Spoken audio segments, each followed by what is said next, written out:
माता रानी को लायक जरूर करें। दोस्तों, चाहे घोर विपत्ति ही क्यों ना आ जाए, पर भूलकर भी ऐसी 5 महिलाएं नवरात्रि का व्रत कभी ना रखें। माता रानी ऐसी महिला से कभी खुश नहीं होती। कुंवारी लड़कियां भी जान लें यह बातें, और भूलकर भी कुंवारी लड़कियां व्रत रखते समय यह पाप कभी मत करना। खासकर शारदीय नवरात्रि का व्रत 3 औरतें गलती से भी ना रखें। आज जान लीजिए, अगर आपने गलती से भी नवरात्रि का व्रत रख लिया है तो आपका व्रत पूरा नहीं माना जाएगा। फिर आप चाहकर भी इस व्रत को पूर्ण नहीं कर पाएंगे। जानिए, कहीं आप इन 5 महिलाओं में से तो नहीं तो बाद में पछताएंगी आप। दोस्तों, इस बार नवरात्रि पूरे 9 दिनों तक मनाई जाएगी, ना एक भी दिन कम ना ज्यादा। पूरे 9 दिनों तक मनाई जाएगी। माता दुर्गा की विशेष रूप से पूजा आराधना की जाएगी। शारदीय नवरात्रि का महापर्व इस बार 2024 में 3 अक्टूबर दिन गुरुवार से शुरू होकर 11 अक्टूबर शुक्रवार के दिन समाप्त होंगे। ऐसे में शारदीय नवरात्रि पर माता दुर्गा की कृपा पाने के लिए कलश स्थापना का शुभ मुहूर्त है 3 अक्टूबर को सुबह 6:19 से सुबह 7:23 तक है। साथ ही अभिजीत मुहूर्त है 11:52 से लेकर दोपहर 12:40 पर होगा। 11:44 से दोपहर 12:30 तक कलश स्थापना का शुभ मुहूर्त रहेगा।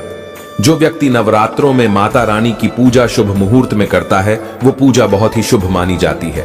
इससे ब्रह्मांड के समस्त लोग, समस्त देवी देवता की कृपा प्राप्त होती है और पूजा पाठ का मीठा मीठा फल कई लाख गुना मनुष्य को प्राप्त होता है।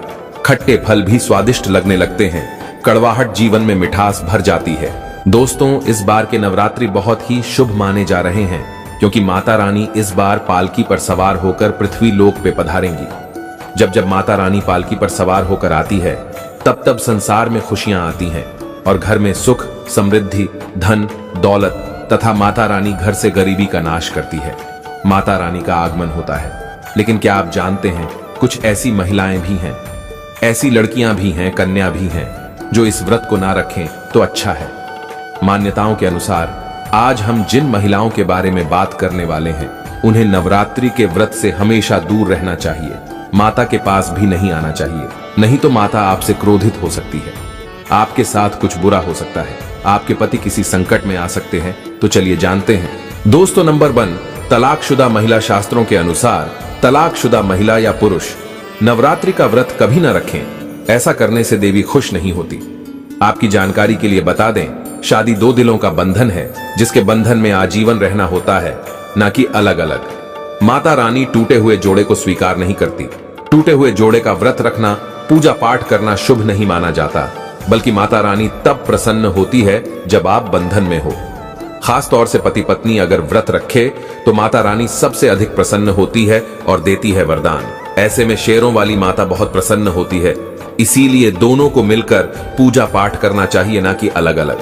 दोस्तों, नंबर 2, एक वैश्या को नवरात्रि का व्रत कभी नहीं रखना चाहिए और ना ही करवा चौथ का व्रत। शरीर की पवित्रता जब व्यक्ति की खत्म हो जाती है, तब वो मैला ही नहीं बल्कि पापी भी कहलाता है। इसीलिए आपकी पूजा कभी सफल नहीं हो सकती। ये व्रत आप कभी ना रखें। दोस्तों, नंबर 3, अगर आपको कोई घातक बीमारी है तो आप इस व्रत को ना रखें।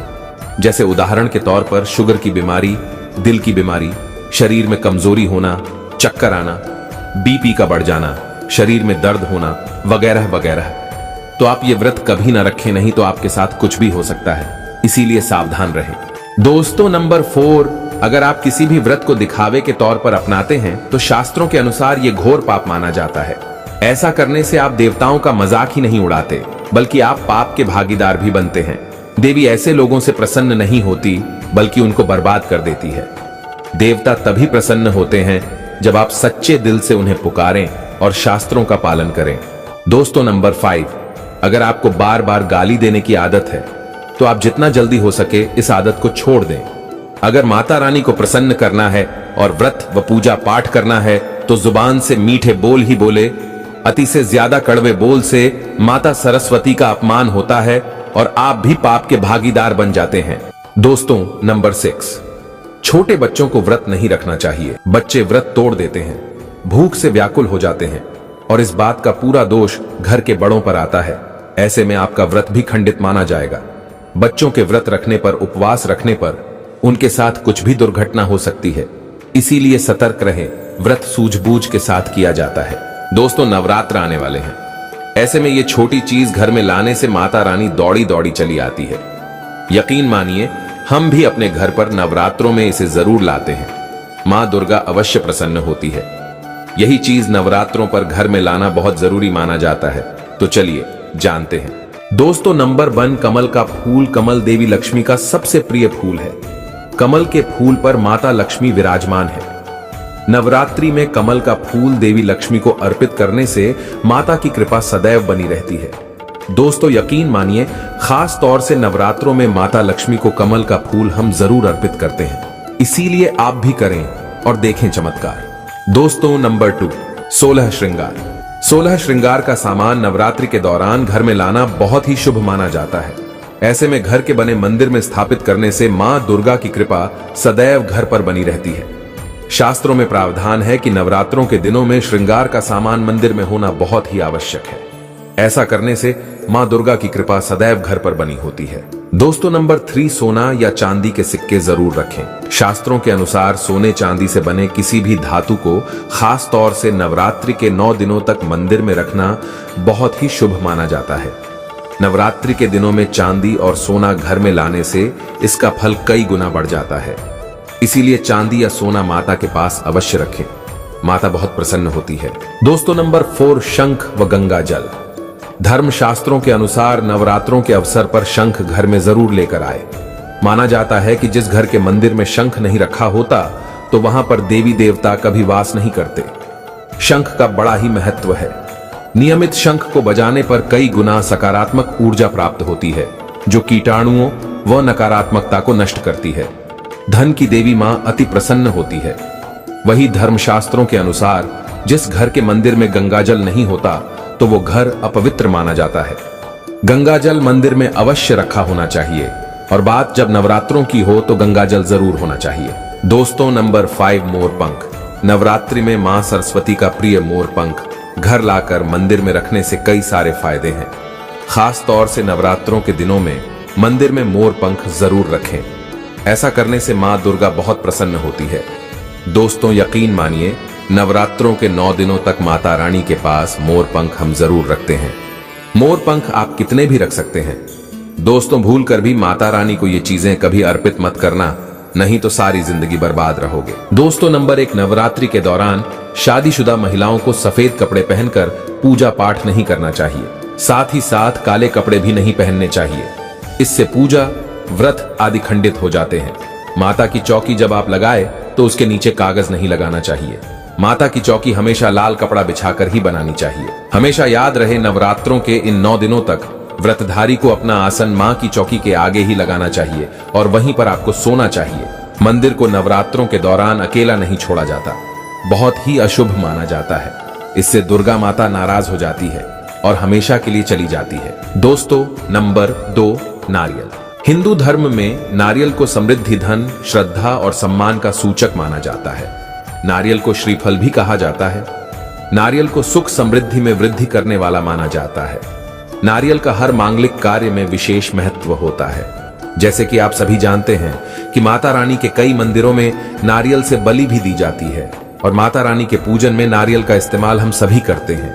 खासकर कलश की स्थापना नारियल रखकर ही की जाती है। माता रानी के पूजन में हम नारियल इस्तेमाल करते समय कुछ गलतियां कर बैठते हैं। दोस्तों, नारियल कई प्रकार के होते हैं। एक हरा, दूसरा सूखा जिसके अंदर पानी होता है। जिस नारियल के अंदर पानी होता है, माता रानी के पूजन में सदैव पानी वाला और जटा वाला नारियल ही इस्तेमाल करें। नारियल पूर्ण होना चाहिए। नारियल चटका हुआ या टूटा हुआ नहीं होना चाहिए, क्योंकि साबुत नारियल ही पूर्ण और पवित्रता का प्रतीक होता है। साबुत नारियल ही सुख समृद्धि का प्रतीक होता है। साबुत नारियल को ही श्रीफल यानी कि मां लक्ष्मी का फल कहा जाता है। नवरात्रि में माता रानी के कलश की स्थापना करते समय जटा वाला यानी पानी वाला नारियल ही कलश पर स्थापित करना चाहिए। साथ ही यह ध्यान रखना चाहिए कि नारियल को सदैव कलश के ऊपर लिटाकर रखना चाहिए। घट स्थापना करते समय कभी भी नारियल को खड़ा करके नहीं रखा जाता। नारियल को सदैव लिटाकर कलश के ऊपर रखा जाता है। साथ ही नारियल को स्थापित करने से पहले आप नारियल को लाल कपड़े में लपेटकर उस पर और फिर लाल चुनरी उड़ाकर आप नारियल को कलश के ऊपर स्थापित करें। शास्त्रों के अनुसार कलश के ऊपर जब सही तरीके से नारियल रखा जाता है और सही प्रकार का नारियल रखा जाता है, तभी ही व्रत और पूजन का पूर्ण फल प्राप्त होता है। यह भी ध्यान रहे कि महिलाएं माता रानी को नारियल अर्पित तो कर सकती हैं, लेकिन कभी भी माता रानी के सामने नारियल को भूल कर भी ना तोड़े, क्योंकि नारियल बीज रूप होता है और स्त्रियां बीज रूप से ही शिशु को जन्म देती है। इसीलिए कभी भी महिलाओं को नारियल नहीं तोड़ना चाहिए। दोस्तों, नंबर 3, लौंग। लौंग हम सभी माता रानी के पूजन में इस्तेमाल करते हैं, लेकिन लौंग का इस्तेमाल करते समय एक बहुत बड़ी गलती कर बैठते हैं। हमेशा ध्यान रखना चाहिए कि माता रानी को सदैव फूल वाली लौंग ही अर्पित करना चाहिए। जिस लौंग के ऊपर फूल नहीं होता या फिर जिस लौंग के पीछे लकड़ी की डंडी नहीं होती, उसको आप माता रानी के पूजन में भूल कर भी इस्तेमाल ना करें। फूल वाले लौंगों को ही पूर्ण माना जाता है और माता रानी के पूजन में कोई भी अपूर्ण वस्तु, कोई भी खराब वस्तु या टूटे हुए अक्षत इस्तेमाल नहीं करना चाहिए। इसीलिए सदैव माता रानी के पूजन में फूल वाली लौंग का ही इस्तेमाल करें। दोस्तों, नंबर 4, तुलसी के पत्ते अर्पित नहीं करने चाहिए। मां दुर्गा के पूजन में तुलसी पत्र का इस्तेमाल करना वर्जित माना जाता है। तुलसी पत्र के अलावा आंवला भी माता रानी को अर्पित नहीं करना चाहिए और दुर्बा भी माता रानी को अर्पित नहीं करना चाहिए। दुर्बा भगवान श्री गणेश को अति प्रिय है। नवरात्रि में आप भगवान गणेश को दुर्बा अर्पित कर सकते हैं। भगवान विष्णु जी को तुलसी के पत्ते अवश्य अर्पित कर सकते हैं, लेकिन माता रानी को भूल कर भी तुलसी के पत्ते या दुर्बा अर्पित न करें। माता रानी को सफेद फूल भी अर्पित न करें। माता रानी को सदैव लाल रंग के फूल अर्पित करने चाहिए। लाल रंग के फूल माता रानी को अति प्रिय हैं। खासकर माता को गुड़हल और कमल के फूल अति प्रिय हैं। शास्त्रों में बताया जाता है कि घर में माता रानी की 2 या 3 मूर्तियां या फोटो नहीं होने चाहिए।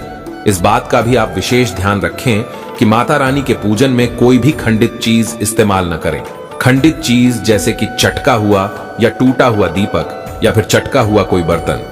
साथ ही ये भी ध्यान रहे कि लोहे के और प्लास्टिक के बर्तन आप माता रानी के पूजन में इस्तेमाल ना करें, क्योंकि प्लास्टिक के चाइनीज बर्तन हड्डियों के पाउडर से मिलकर बनते हैं। ऐसा ना करें। ऐसे बर्तनों को माता रानी के पूजन से सदैव दूर रखें। माता रानी को जो पुष्प अर्पित कर रहे हैं, उन्हें सूंघे नहीं। सूंघे हुए फूल या गिरे हुए फूल या मुरझाए हुए फूल माता को अर्पित ना करें। दोस्तों, कमेंट बॉक्स में लिखे जय माता दी। जानकारी पसंद आए तो एक लाइक जरूर करें।